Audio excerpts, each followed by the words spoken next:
Modern take गेलं आहे कुठे? पेशंट स्पेसिफिक हा खूप मोठा शब्द आहे.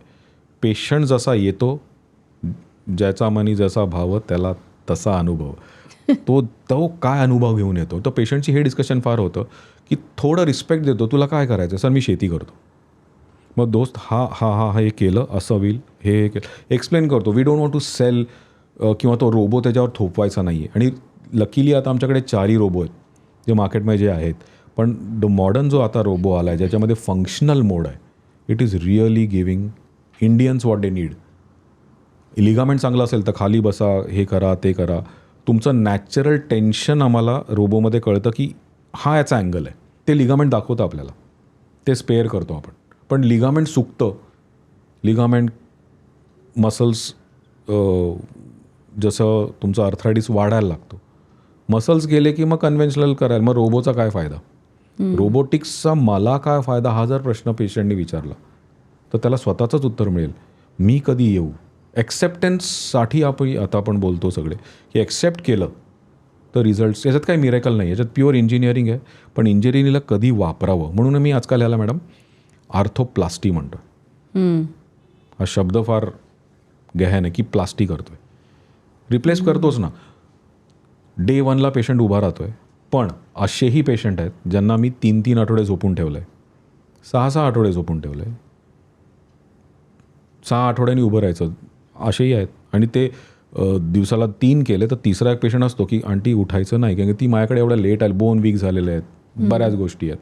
वन मोर एक कारण तुम्ही जसं विचारलं की लेडीजमध्ये ना पोस्ट मेनोपॉज हा खूप मोठा विषय आहे. त्यामध्ये बायका थोडं हाडांकडे दुर्लक्ष करतात. हॉर्मोन बंद झालेले असतात. ऑस्टिओपोरोसिस नावाचा एक मोठा आजार त्यांना झालेला असतो. काही नसतं, ते बोनचं फॉर्मेशन स्लो झालेलं असतं.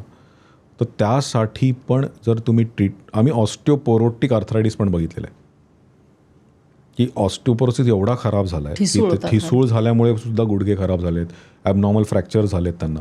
आणि मग 40 नंतर सप्लिमेंट्स तर सप्लिमेंट्स एकतर आम्ही त्यांची बोन मॅरो डेन्सिटी बघतो. 40 नंतर नाही होत मोस्टली, इट्स 50 नंतर कुठली सप्लिमेंट्स घ्यायला हवी. नुसतं सप्लिमेंट नाही, एक बोन मॅरो डेन्सिटी करून बघतो आम्ही. किती बोन डेन्स आहे त्याची ते झेड स्कोर वगैरे असतो. तो केल्यावर आपल्याला कळतं की त्यांना हॉर्मोन द्यायचे आहेत की नुसती कॅल्शियम द्यायचे आहेत. Common man vitamin D, magnesium and calcium.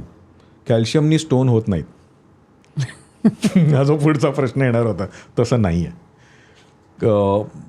कॅल्शियमनी प्रकार मॅग्नेशियम अँड ते एक आजकाल कॉम्बिनेशन मिळतं. यू कंटिन्युअसली प्रत्येकाने घेतलं पाहिजे. प्रत्येक स्त्रीनी 50 नंतर घ्यायलाच पाहिजे. आणि विटॅमिन डीच्या लेवल करत राहायच्या ॲटलिस्ट वर्षातनं 2दा. आणि माणसांनी विटॅमिन B12 आणि D3 हे दोन्ही बघायला पाहिजे. लकीली और बॅड लकीली माणसांचं हॉर्मोन्स चालू असतात, त्यांच्यामध्ये ऑस्टिओपोरोसिस एवढं नाही आहे. पण दोज आर स्मोकर्स आणि असे स्मोकिंगमुळे टेस्टोस्टेरोन ड्रॉप होतं का? आणि दुसरं बोन्स ठिसूळ होतात. ह्या लोकांना तुम्ही बघाल ना, त्यांना स्लिप डिस्क आणि याचे पण बरेच प्रॉब्लेम असतात. तर ह्या लोकांनी पण आपलं विटॅमिन डी लेवल्स. आणि काय होतं, आपण सगळे आजकाल बाहेर एवढं जात नाही, क्लोज रूम्स, AC, त्यामुळे विटॅमिन डी सॅडली फक्त स्किन बनवतं. आणि 93% of the world is deficient in vitamin D. So vitamin D supplements घ्यायचे. सप्लिमेंट घेतोय म्हणून मी अजून एक नोटीस केलं आहे मॅडम की बरेच जण ब्लड टेस्ट करत नाहीत. मी घेतोय. कधी कधी पोटानी घेतलेलं, ओरली घेतलेलं ॲब्झॉर्ब होत नाही आहे, तर त्यांना आम्ही इंजेक्टेबल देतो. हा एक मोठा मुद्दा आहे की मैं तो sir I am taking for 2 years. Vitamin D abnormal. आणि B12 जेव्हा कमी असतं मेल्सचं, त्यांना एक होमोसिस्टिन नावाचा एक घटक वाढतं, त्यांनी हार्ट अटॅक याचे चान्सेस खूप असतात. तर B12 ज्याचा नॉर्मल आहे त्याचा हार्ट नॉर्मल राहील, मेल्स एस्पेशली. अच्छा, म्हणजे हार्ट हृदयाच्या हेल्थसाठी विटॅमिन B12 नॉर्मल असणं फार गरजेचं आहे. It can prevent lot of problems.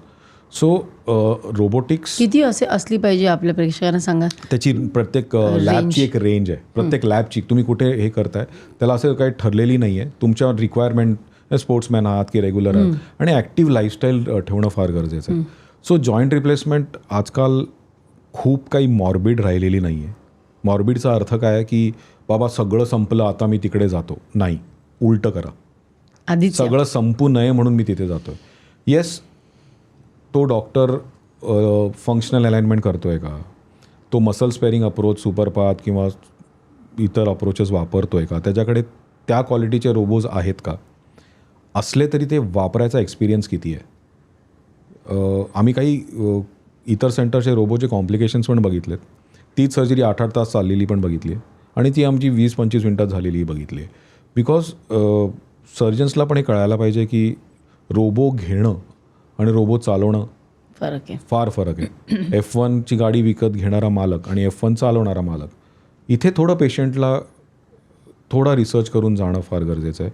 आणि जॉईंट रिप्लेसमेंट झाली, कार्डियक हे झालं, हे मोठ्या सेंटर्सला, जहांगीर झालं किंवा असे मोठे जे सेंटर्स आहेत जिथे सगळे डॉक्टर्स अवेलेबल आहेत, अशा जागी करणं फार गरजेचं आहे. म्हणजे पेशंट OPDला आला की सगळं म्हणेल हो डॉक्टर पण खर्च किती.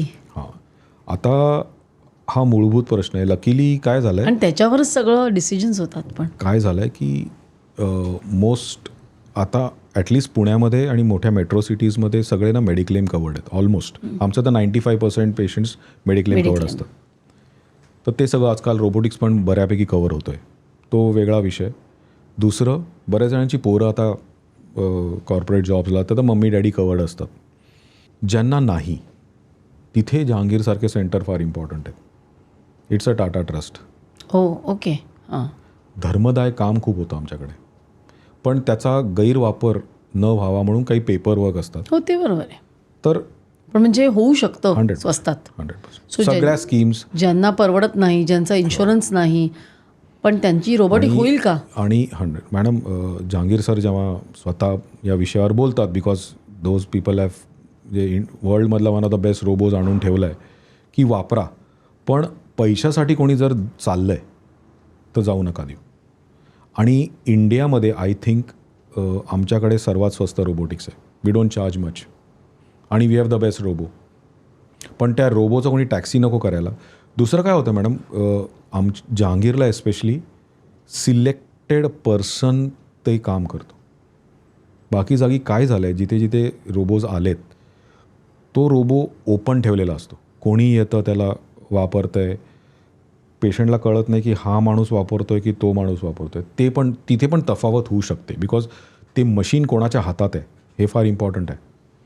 ओपन प्लॅटफॉर्मवर रोबोज न देणं, हे जहांगीर सर म्हणाले की ठरलेल्या माणसाला जो ट्रेंड आहे, म्हणजे का स्पेशलिस्ट बॉलर और अ स्पेशलिस्ट प्लेयर, की नाही हा आमचा प्लेयर, हा खेळणार, मग रिझल्ट्स पण गवन होतात. आणि एक्सपिरियन्ससाठी आम्ही तिथे आहोत, हा पेशंटनी कळायला पाहिजे. नाही तर रोबोच्या नावाने काही काही जण जातात की तिकडे पण एक रोबो आहे, इकडे पण एक आहे. ते जरासं ती काळजी घेणं, बिकॉज ते म्हणणं जरासं कॉन्ट्रोवर्शियल राहील, पण हे सत्य आहे. कोण वापरतं आहे आज? तुम्ही ज्या विश्वात आहात, तुम्ही ज्या स्पिरिच्युअल ह्याच्यात आहात, त्याला एक एक्सपिरियन्स आहे, त्याला एक युअर इंडिव्हिज्युअल, ते फार इम्पॉर्टंट आहे की कोण करतं आहे. बरोबर. I believe in it. He clip शेवटपर्यंत बघितल्याबद्दल खूप खूप धन्यवाद. संपूर्ण एपिसोड बघण्यासाठी खाली दिलेल्या लिंकवर क्लिक करा आणि सर्व काही चॅनलला सबस्क्राईब करायला विसरू नका.